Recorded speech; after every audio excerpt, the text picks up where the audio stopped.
복음 전하는 자들이 복음으로 말미암아 살리라 명하셨느니라. 아멘. 잠시 기도하겠습니다. 하나님 감사합니다. 우리를 사랑하시고 우리를 붙드시는 하나님 감사합니다. 주님의 놀라우신 은혜가 우리 성도들 가운데 있게 하시고 오직 주만이 나의 반석이심을 믿으며 그렇게 신앙으로 승리할 수 있도록 복을 내려 주옵소서. 주께서 사랑하는 믿음의 백성들이 이 자리에 오후 예배까지 드리오니 이 오후 예배 조금 피곤하고 나른한 시간이지만 그러나 주의 말씀이 나의 심금을, 나의 믿음을 움직이고 울리는 그런 시간 되게 하여 주옵소서. 1,000번째로 드려진 예물과 범사에 감사하여 드려진 예물을 기뻐 받아 주옵시고 말씀을 나눌 때 부족한 저의 입술을 주장하여 주옵소서. 감사하고 거룩하신 예수 그리스도 이름으로 기도올리옵나이다. 아멘. 오후 예배 지금 이제 지난번 주일 오후 예배 때 말씀을 시작했던 이제 사역자의 삶이란, 사역자란 과연 무엇인가라고 하는 고민을 우리 오후 예배 들으신 분들과 조금 고민해 보는 시간을 계속하고 싶습니다. 바울 사도는 사역자로 살았습니다. 사도로 살았습니다. 그러면 어떤 일을 하면 뭐가 있어야 되냐면 자존감이라는 게 있어야 돼요. 왜냐면 내가 어떤 일을 했을 때 자존감이 없으면 할 수 있을까 없을까요? 못해요. 나는 이게 부족하고요, 나는 이게 좀 약하고요, 나는 이래서 좀 어려울 것 같아. 이래서 자존감이 없으면 그 일을 못합니다.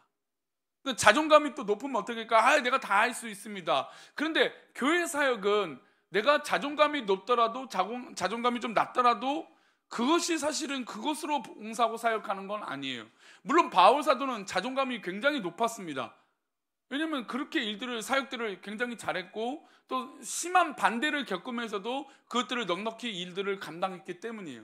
근데 바울 사도를 향해서 단순하게 자존감이 높아서 그 일을 했다고라고 볼 수는 없어요. 그 일을 행하시게 하시는 하나님의 은혜가 있기 때문에 그 일들을 한 거죠. 그거를 이제 지난번에 좀 말씀드렸어요. 지난번 설교 때는 주요 내용이 뭐냐면 고린도 교회에서 헌금이 들어왔는데 헌금이 쓰이는 곳에 다른 사도들은 헌금이 쓰여졌단 말이에요. 근데 바울 사도에게는 그 헌금이 안 쓰여지는 거예요.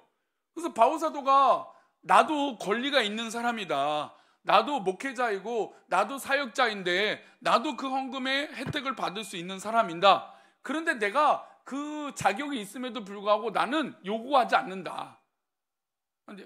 왜냐하면 내가 만약에 이걸 요구할 수 있는 자격이 있지만 복음에 있어서 하나님의 사역에 있어서 나는 그것이 걸림돌이 되지 않았으면 좋겠다.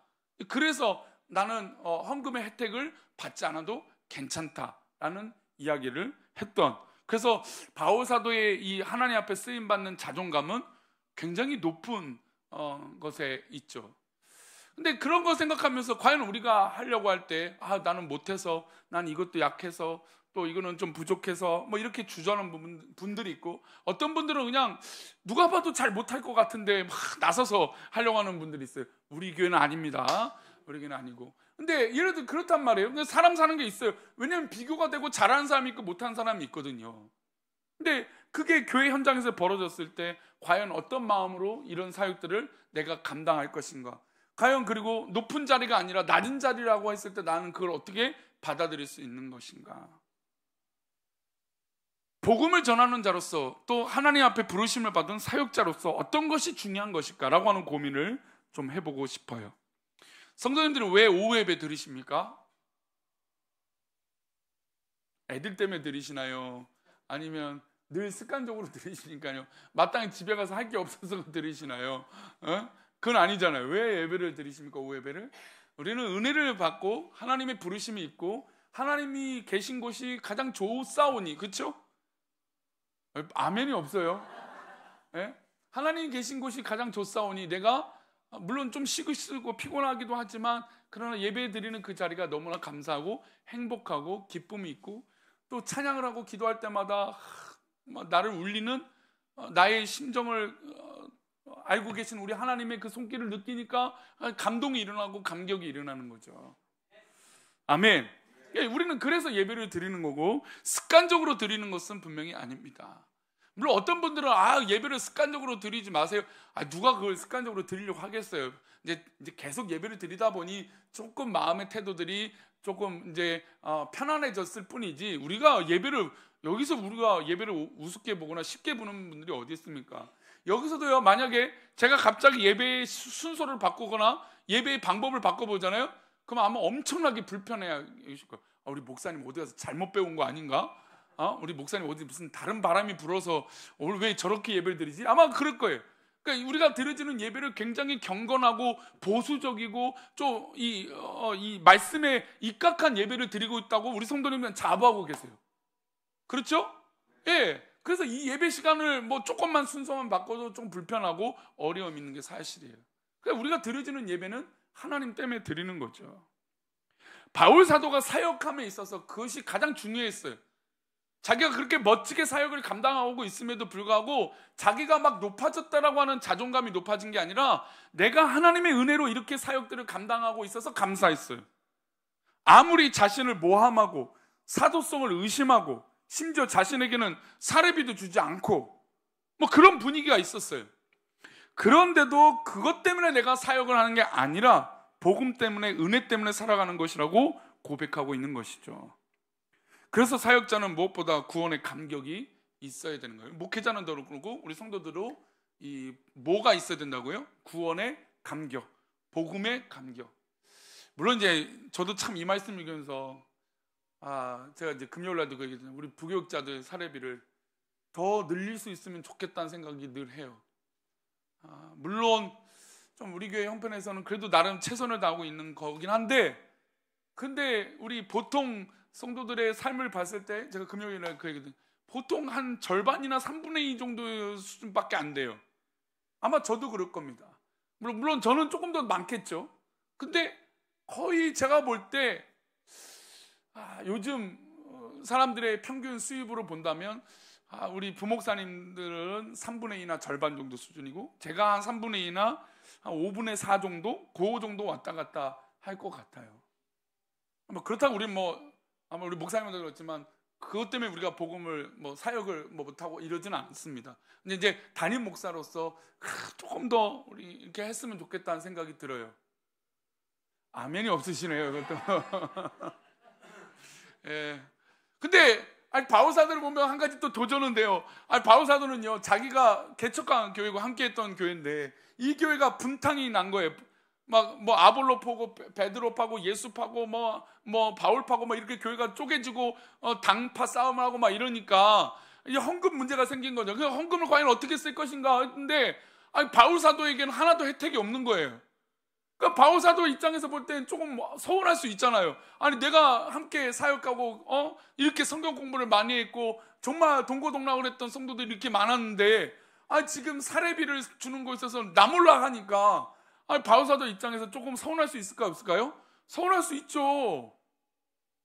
서운할 수 있죠. 근데 바울 사도가 오늘 본문에 사실은 이제 9장은 그 내용들이 나오거든요. 헌금이 과연 어떻게 쓰이는 게 좋을까? 근데 나는 그 권리가 있지만 난 그 권리 사용하지 않아도 된다. 그러니까 왜 사용하지 않아도 되냐? 이게 당연한 게 아니라 복음에 방해가 된다면 나는 안 해도 된다. 이 얘기를 하는 거죠. 그러면 바울 사도는 도대체 뭐 때문에 이렇게까지 열심히 하는가? 근데 어떤 분들은 이거 갖고 바울 사도는 텐트를, 그러니까 천막을 만드는 직업, 재능이 있었어요. 그래서 그것 때문에 자기가 먹고 사는데 문제가 없었기 때문에 그럴 것이다. 이런 얘기를 하지만 그런 사역을 이렇게 열심히 하는데 무슨 먹고 사는 문제가 어렵죠. 굉장히 힘들죠. 제 거 볼륨을 조금만 낮춰주세요. 계속 뒤에 하울링 소리가 들려와서. 근데 바울 사도가 사역을 하면 할수록 이게 좀 뭔가 잘못 흘러가고 있단 말이에요. 뭔가 당연하게 자꾸 여기는 듯한 느낌이 있었던 거죠. 그래서 그러면 안 되겠다 싶어서 이야기했던 게 이제 고린도전서 9장이에요. 그래서 바울 사도가 내가 이렇게 사역하고 있는 자존감, 이유에 대해서 얘기를 해요. 9장 14절 말씀인데요. 다시 읽어볼까요? 화면을 보시고 이와 같이 주께서도 복음 전하는 자들이 복음으로 말미암아 살리라 명하신. 그러니까 지금 바울 사도가 이야기를 왜 하냐면 우리가 살아가는 삶의 방식, 먹고 사는 문제가 우리는 그것 때문에 먹고 사는 문제가 아니다. 우리의 행복한 가치는 우리가 지금 먹고 살고 나에게 지금 헌금이 어떻게 쓰이고 사례비가 어떻게 되어지고 그거의 고민이 아니라 우리가 살아가는 방법과 모습은 복음으로 말미암아 산다라는 거예요. 자, 그렇다면 이 얘기가 비단 이 바울 사도만의 고백이 아니라 누구의 고백이 되어야 될까요? 저의 고백이 되어야 될 것이고 우리 성도들의 고백이 되어져야 될 것입니다. 우리가 이 땅 가운데 살아가는 이 삶의 가치는 누군가 나를 인정해주고 알아주고 뭔가 박수받을 일을 해내고 이런 것들은 두 번째 문제예요. 내가 하나님 앞에 살아가는 건 내가 무엇 때문에 살아가요? 복음으로 말미암아 살아가는 거예요. 이 기쁨이 있어야 가는 거예요. 그럼 복음은 무엇입니까? 성도님들에게 복음은 무엇인가요? 복음 뭐예요? 목사님은 맨날 질문해놓고 답도 안 들으면서 답 들어보겠습니다. 복음이 뭡니까? 예수님이 뭐라고요? 뒤에가 잘 안 들려요. 말씀을 전하는 게 복음이에요? 그럼 복음 전도자의 삶이죠. 전도자의 삶이죠. 복음 뭡니까? 복음. 하나님 말씀이에요. 하나님 말씀이죠. 그럼 이제 너무 폭넓어요. 이런 대답을 하시는 분들은 이제 너무 전체적인 대답이어서 틀렸다라고 말하기 애매하게 답하시는 분들이에요. 복음은 하나님 말씀이죠. 근데 명확하게 그 복음은, 그 하나님 말씀은 어떤 겁니까? 왜 복음입니까? 복된 소리죠. 복된 소식. 복된 소식은 뭡니까? 보통 우리가 말하는 가스펠이라고 말하는 이 복된 소식, 복음. 왜 복음이에요? 왜 복된 소리예요? 이게 들어서 좋죠? 누구에게 들어서 좋은 소리예요? 나에게죠. 나에게 복된 소식이죠. 나에게 복음이죠. 그러면 이 나에게 좋은 복음은 뭡니까?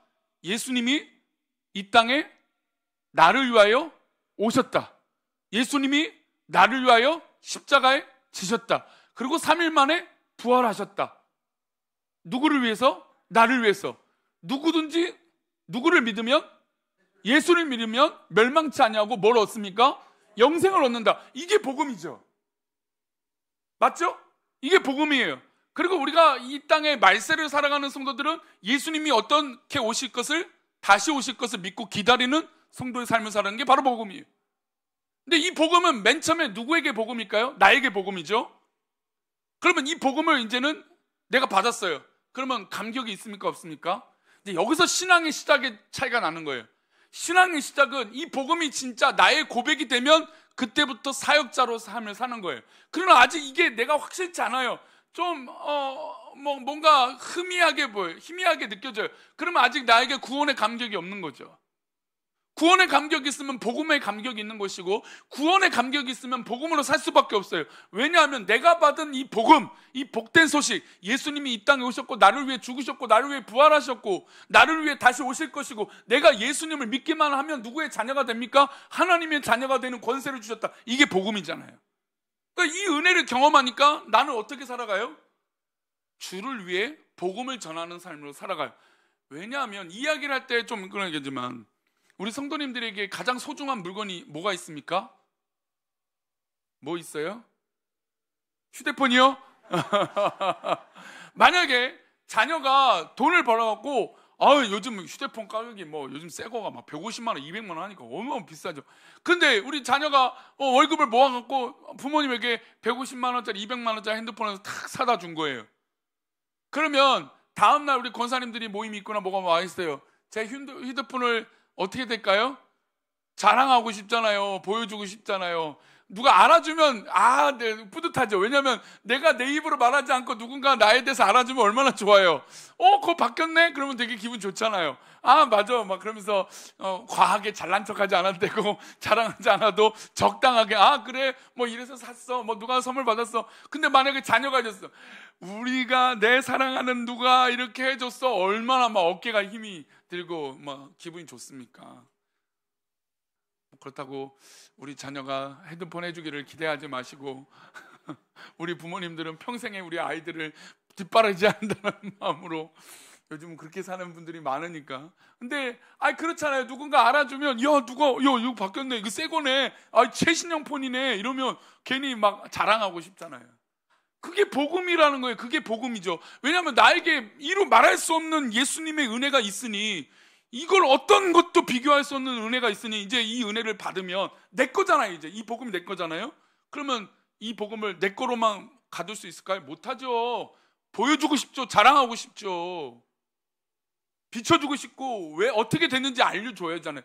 그걸 전하는 게 복음의 사역자의 삶이라는 거예요.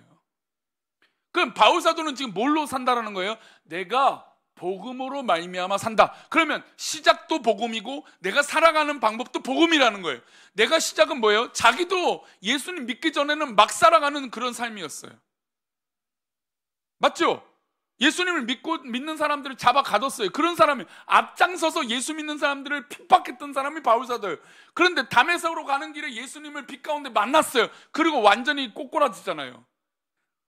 하나님은 그 사람을 꼬꾸라뜨리는데 뭘 못 보게 하셨어요? 앞을 못 보게 하셨어요. 이 앞을 못 보게 됐다는 건 중요한 의미가 있어요. 왜냐하면 자기가 믿고 봤던 것을 전부로 여겼던 이 바울사도가 이제 보이지 않아도 마치 보이지 않는 것처럼 계시는 예수님이 이제 보이지 않는 것처럼 보이는 게 아니라 실제로 어떻게 해요? 보이는 예수님으로 경험되어진 거예요. 육체의 눈은 안 보이지만 영원하신 예수님을 만나게 된 거죠. 그리고 예수님이 말씀하신 곳에 가서 치료를 받고 눈을 뜨게 되고 이제 복음 전도자로서 삶을 살게 되는 거죠. 그 은혜가 누구에게도 있다고요? 우리에게도 있는 거죠. 구원의 감격이 있어야죠. 찬양을 하는데 아무런 감격이 없어요. 말씀을 듣는데 감격이 없어요. 저 설교는 마치 다른 사람의 이야기라고 들려요. 여러분, 그것은 너무나 영혼이 메말라 있는 상태가 되는 거예요. 정말 주님의 말씀이 내 말씀이 되고, 바울사도는 처음부터 내 말씀이 아니었어요. 달달달 다 외웠거든요. 바울사도는 툭 하면 몇 장 하면 다 외울 수 있는 사람이에요. 그런 사람이 예수님을 믿지 않았어요. 근데 예수님을 만나고 나니까 완전히 삶의 방향이 바뀐 거죠. 그러니까 지금 다시 말씀 띄워주세요. 14절 말씀. 이와 같이 주께서도 복음 전하는 자들이 뭘로 산다고요? 복음으로 말미암아 살리라 병. 예수님도 우리에게 그렇게 명령하셨다. 그러니 나도 그렇게 사는 게 마땅하다라고 고백하고 있는 것이죠. 그래서 15절 말씀은 이어서 이렇게 말씀하십니다. 함께 읽겠습니다. 그러나 내가 이것을 하나도 쓰지 아니하였고 또 이 말을 쓰는 것은 내가 이같이 하여 달라는 것이 아니라 내가 차라리 죽을지언정 누구든지 내 자랑하는 것을 헛된 대로 돌리지 못하게 하리라. 이 얘기가 굉장히 현실적이고 굉장히 중요한 얘기예요. 야, 차라리 내가 달라는 게 아니야. 그 헌금 내가 죽을지언정, 그러니까 먹고 사는 문제 중요하지만 그거 내가 달라는 것보다 차라리 내가 죽을지언정 누구든지 내 자랑한 것을 헛된 대로, 그러니까 심지어 내가 헌금을 받지 않는 것도 그것도 자랑이 되면 안 된다. 헛된 것이 된다라고 말하고 있는 것이죠. 그러니까 지금 이렇게 고백하는 게 뭐가 더 가치가 커서 그렇게 행복한 거예요? 복음이 더 가치가 있으니까 행복한 거예요.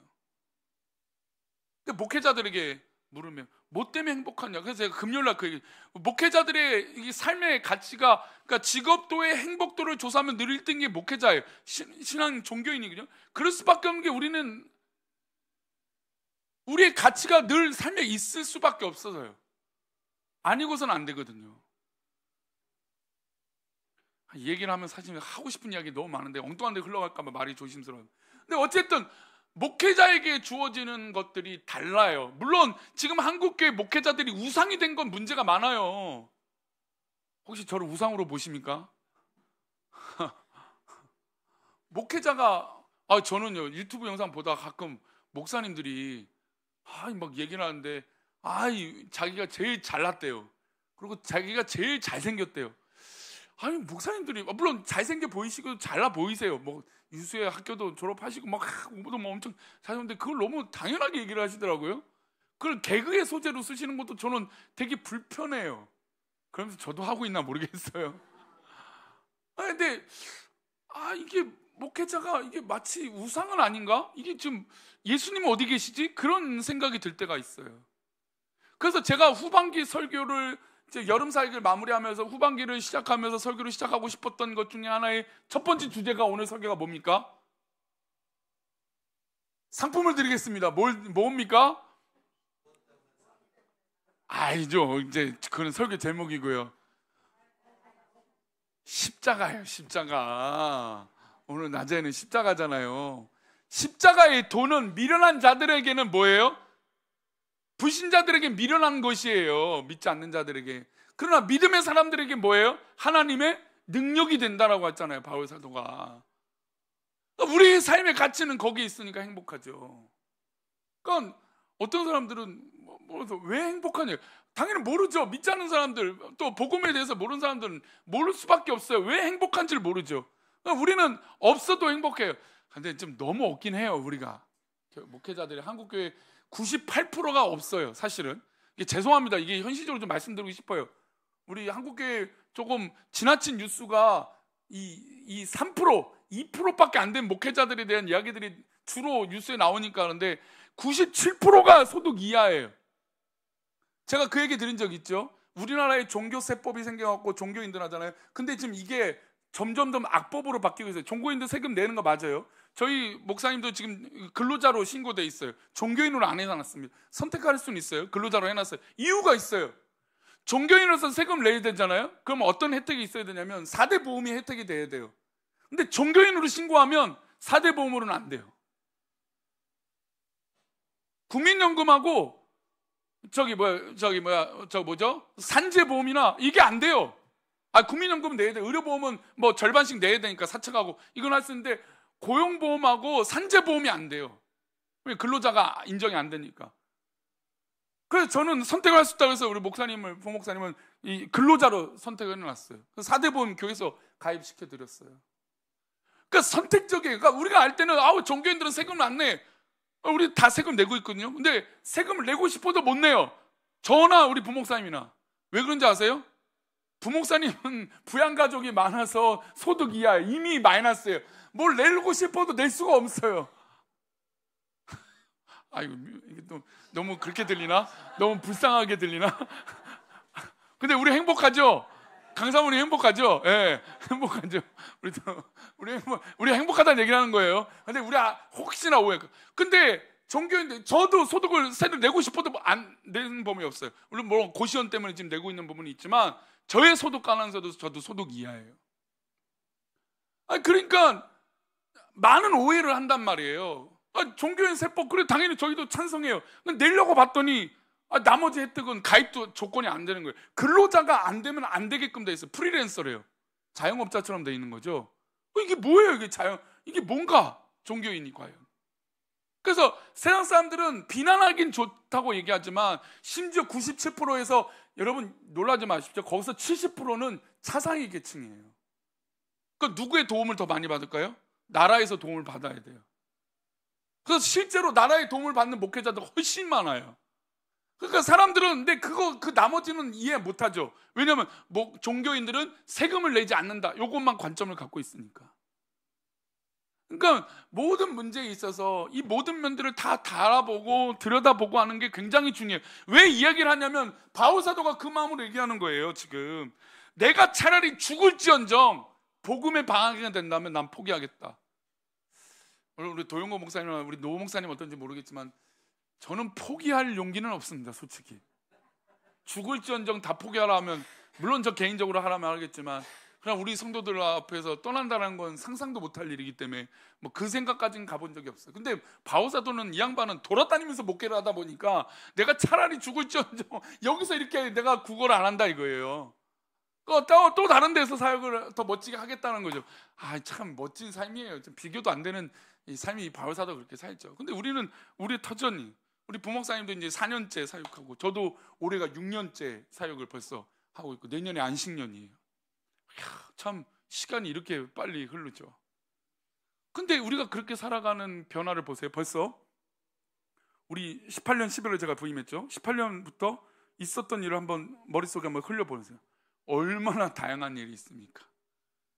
이런 일들 가운데 하나님이 복음으로 우리를 부르셨다는 거, 지금 이 오후예배에 계신 분들이 다 하나님의 부르심으로 계신다는 거 신기합니까? 안 신기합니까?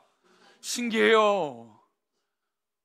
어제 우리 헵시바 목장이 음식 준비를 했어요. 오늘 설거지였죠. 어떻게 이게 연달아 딱딱딱 이었어서. 근데 헵시바 목장이 이제 엄마들, 어린 애기들 있으니까 애기들 데려온 엄마도 있고, 근데 다 아빠한테 맡기고, 아빠들 뭐 했냐 했더니 키즈 카페 가고 다 아이고 힘들다 소리 하는데, 근데 어쨌든 엄마들 왔는데 다 왔더라고요. 다 와서 하고, 오늘도 설거지 한다면 앞장서서 어제 모든 사람도 열심히 또 하고 하는 모습 보니까 신통해요, 안 신통해요? 아직 못 보신 분들도 아마 그림이 그리고 다 왔다니까요. 그래서 권사님들이 나는 몰랐어요. 우리 권사님도 안 왔나, 오늘 식사도 안 먹을 거지. 카페 갔더니 다 앉아 있는 거예요. 그래서 나 집에 갈래요. 그래서 왜 집에 가냐고 그랬더니 다 알아서 한다는 거죠. 근데 그게 기분 나쁘게 들리지 않다라는 거예요. 신통하고 기쁘고 감사하다는 얘기죠. 우리 교회 역사가 지금 이렇게 바뀌고 있고 하나님 인도하심이 있어요. 이게 복음이라니까요. 그럼 우리의 삶의 가치와 시작의 모든 판단은 이 복음으로 말미암아 있지 않으면, 여러분, 우리가 인간끼리 만나 있기 때문에 불편해요. 비교하거든요. 또 뭐가 다 차이가 있거든요. 그러면 불편해요. 힘들어요. 근데 우리는 그걸 넘어서야 돼요. 할렐루야. 믿음으로 뛰어넘어서야 돼요. 믿음의 눈을 들어서 복음으로 우리가 뛰어넘어서야 돼요. 사람을 바라보지 말고 그 안에 계시는 예수 그리스도를 바라봐야 돼요. 십자가를 바라봐야 돼요. 믿음으로 뛰어넘어서야 돼요. 할렐루야. 바울 사도는 지금 그 얘기를 하는 겁니다. 내가 죽을지언정 이 복음에 있어서 내가 그렇게 살지는 않겠다라는 것이죠.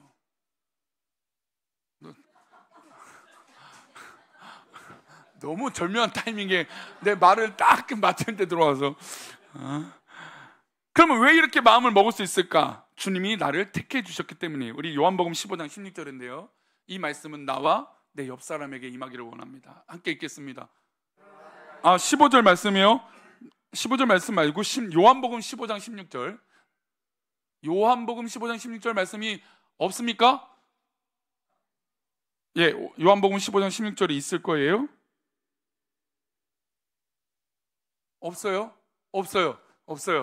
제가 읽을게요. 너희가 나를 택한 것이 아니요 내가 너희를 택하여 세웠나니 이로 너희로 가서 열매를 맺게 하고 또 너희 열매가 항상 있게 하여 내 이름으로 아버지께 무엇을 구하든지 다 받게 하려 함이라. 너희가 누구를 택한 것이 아니라고요? 나를 택한 것이 아니다. 여러분, 우리가 어떤 모습으로 이 자리에 앉아있지는 모르겠지만 이 자리에 앉아있고 내가 살아가는 모든 가치는 주님께서 나를 택해 주셨기 때문에, 그래서 이 자리가 엄중한 거예요.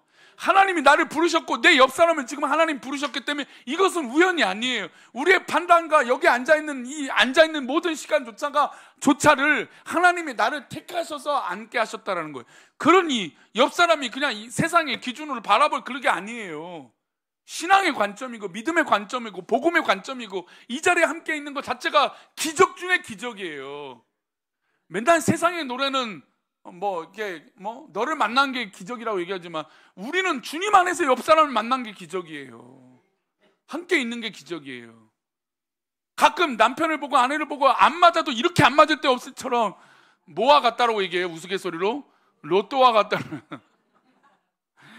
그래도 이렇게 함께 하고 있다는 게 기적이에요.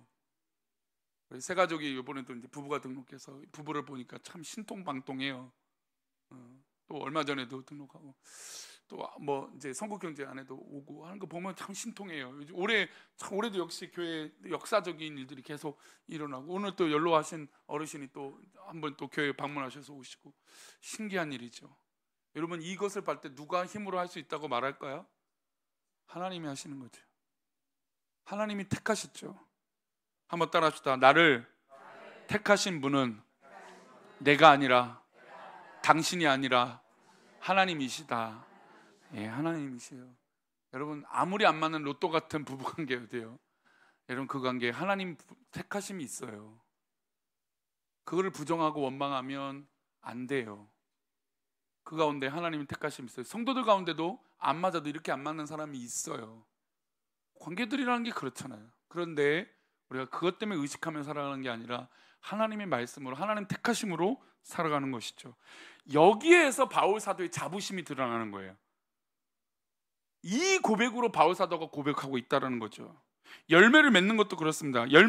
올해 이제 가을 열매 과일이 진짜 맛있을 거다는 얘기를 합니다. 왜냐하면 6월, 7월 달 뭐가 많이 왔어요? 우리 아마 7월 달만 보내도 이 장마 언제 끝나요? 라고 했어요. 기억하십니까? 근데 지금 장마 끝나자마자 심지어 우리나라 고기압이 쌍으로 샌드위치로 했는데 뭐가 다 비켜가요? 태풍이 다 어디로 가요? 다 일본으로 가고 있대요. 저도 말하면서 웃음이 나네요. 이게 한국 사람들은 어쩔 수 없는 얼마 전에 광복이 있어서 그런가 봐요. 하여튼 근데 우리나라의 더위가 7월 달마다 우리 집에서 언제 비가 그치나. 우리 목사님은 새벽 예배 끝났다가 수건을 깔았다가 걷었다가 우산통을 놨다가 걷었다가 치웠다가 맨날 반복적인 일을 했어요. 그게 7월이 얼마 안 돼. 근데 지금 최장으로 덥대요. 그러니까 비가 충분히 내렸죠. 이렇게 뜨겁죠. 그럼 뭐가 잘 맺어져요? 과일이 진짜 맛있게 된다는 거죠. 왜 한숨이 나요? 왜 과일을 별로 안 먹고 싶어요? 네, 너무 그래. 이게 또 신기한 거예요. 농부의 마음은 또 웃긴 게 너무 많이 매달려서 이걸 또 잘라내는 게 일인 거예요. 왜냐하면 한 나무에 너무 많은 과실이 맺혀지면 맛이 또 없어진대요. 그럼 뭐 적당히 좀 상품성이 없는 거 어떻게 돼요? 미리미리 잘라내버려야 돼요. 그러니까 일은 이게 농부는 해가 떠도 걱정이고 비가 와도 걱정이고 바람이 불어도 걱정이고 다 걱정이죠. 근데 어쨌든 올해 과일이 이렇게 맛있을 거라는 거죠. 근데 작년은 어떻습니까? 작년에 추석 때쯤에 과일값이 기억하십니까? 올 봄에 사과 한 상자가 배 가격을 초과했습니다. 그러니까 사과가 엄청 더 비싸고 막 그랬어요. 여러분, 이걸 우리가 어떻게 할 수 있어요? 아무리 능력 있는 뭐 최첨단 시설을 갖고 있는 농경시, 물론 이 하우스 재배라는 건 좀 다를 수는 있어요. 하우스는 우리 인간으로 인조적으로 했으니까. 근데 완전히 자연현상에 맡기는 것들을 우리 마음대로 다 할 수 있을까요? 인간은 어떻습니까? 우리 인간은 우리 마음대로 뭐 다 될까요? 그럼 우리 자녀들은 다 의대 가고 서울대 가고 그러겠죠. 우리 마음대로 됩니까? 나도 내 마음대로 안 되는데, 남편도 내 마음대로 안 되고 아내도 내 마음대로 안 되는데 자녀들이 내 마음대로 된다고요? 안 되잖아요. 그런데 그걸 열매 맺게 하시는 분이 누구입니까? 하나님이시라는 걸 바울사도가 고백하는 거예요. 그래서 바울사도가 내가 죽을지언정 내가 이거랑은 상관없이 사역하겠다라고 고백하고 있는 것이죠. 바울사도의 이 선교 지도를 하나 보여드릴게요. 선교 지도, 지도 한 장을 보여주세요.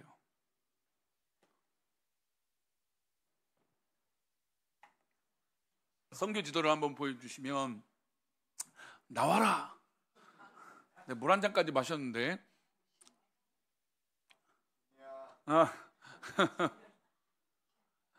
네.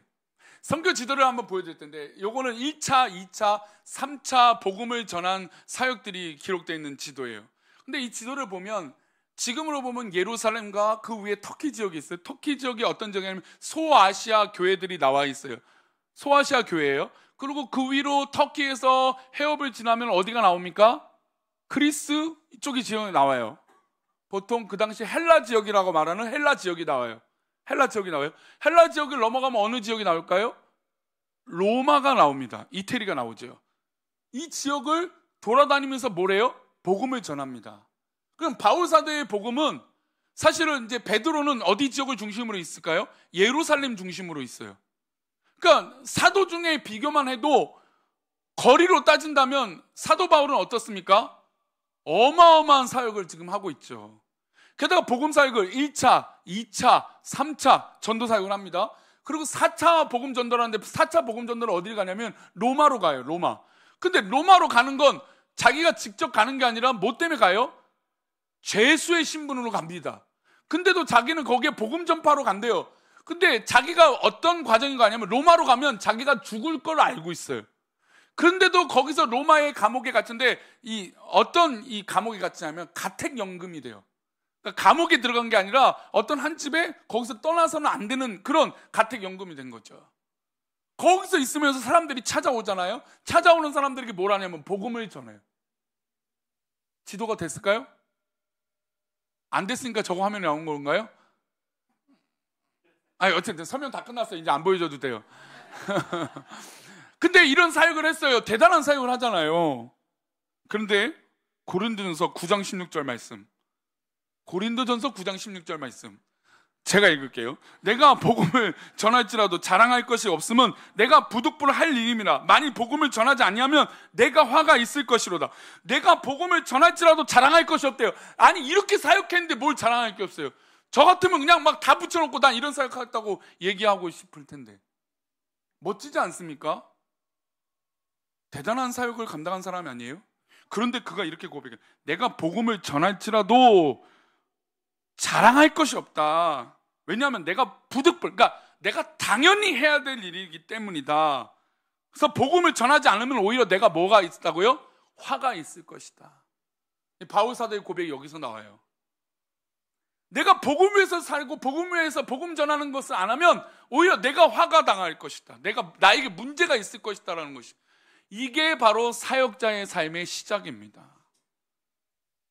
여러분, 우리 아이들이, 우리 자녀들이 잘 되기를 바랍니다. 저는 우리 자녀들을 위해서 늘 새벽마다 우리 성도님들의 아이들, 손주들을 위해서 꼭 기도합니다. 전 수요일마다 또 금요기도 기도 인도할 때마다 꼭 자녀들을 위해서 기도를 빼놓지 않고 합니다. 성도들과 함께. 그렇게 하는 것 중에 하나가, 이 아이들이 간절히 바라는 것 중에 하나는 세상을 본받지 않았으면 좋겠다는 거예요. 세상의 성공의 방식과 세상의 자람의 방식이 아니라 하나님 기뻐하시는 방식이 우리 아이들이 있었으면 좋겠다고 하는 마음으로 기도해요. 근데 우리 부모님들은 또 다르겠죠. 아이들이 지금 몸이 안 좋거나 아니면 학업에 대한 고민이 있거나 여러 가지 갈등이 있거나 문제가 있다는 것, 그것들을 위해서 눈물로 기도하실 거예요. 예, 맞습니다. 근데 저는 우리 아이들에게 이 복된 복음이 새겨지기를 소망합니다. 저는 우리 아이들이 요즘 늘었잖아요. 근데 아이들에게 듣는 이야기 중에 가장 듣는 기분 좋은 얘기는 엄마 아빠한테 그런대요. 오늘 한 얘기 듣다가 아이가 어떤 얘기냐면, 학원 어린이집 교회 가는 날 하면 교회 가는 날만 막 신난대요. 다 끝났어요. 이제 안 보여주는데 이렇게 사역했다고요. 이렇게 제가 구두로 다 설명을 드렸어요. 근데 아이들이 이거 이렇게 해보고 교회 가는 날 기쁘대요. 근데 이 아이들 중에 기도해봐라 하면 막 기도해요. 물론 우리 어른들과 막 목사님 앞에서는 막 쭈비쭈비 창피하니까 기도 잘 못하지만, 집에서 엄마 아빠가 기도해봐 그러면 기도를 한다고 웅얼웅얼하면서. 그 얘기 들으면 제 가슴이 막 쿵닥쿵닥 뛰어요. 야, 진짜 목사가 똑바로 안 하면 큰일 나겠다. 우리 아이들 영적으로 잘 자라야 될 텐데. 근데 그 잘 자라는 가치의 목적이 어디예요? 꼬린 지점이 어디입니까? 이 아이들도 복음으로 인한 십자가의 삶이죠. 우리 어른들도 그래야 되지 않겠습니까? 바울 사도가 고백했던 것처럼 우리 아이들이 그렇게 멋지게 자라길 바랍니다. 물론 오늘 아침 대예배 때 예화로 드렸던 그 안수현 씨는 33살에 자신의 삶을 마감했습니다. 의사였어요. 물론 다양한 위치로 우리 아이들이, 우리 교회의 미래 아이들이 잘 자라기를 소망합니다. 엄마들이 때 아멘 빨리 해야지. 아멘 빨리 해야지. 아이들이 잘 자라고 어떤 정말 자신의 삶에서 영향력 있는 어떤 그런 직업과 어떤 가치를 이뤄내기를 소망합니다. 그런데 그 가장 중심은 바로 십자가고 복음이라는 것을 잊지 말아야 될 것이죠. 우리 그렇게 기쁨이 넘치는 우리 교회 모든 지체들과 사랑하는 우리 교회 식구들이 되기를 소망합니다. 우리 나이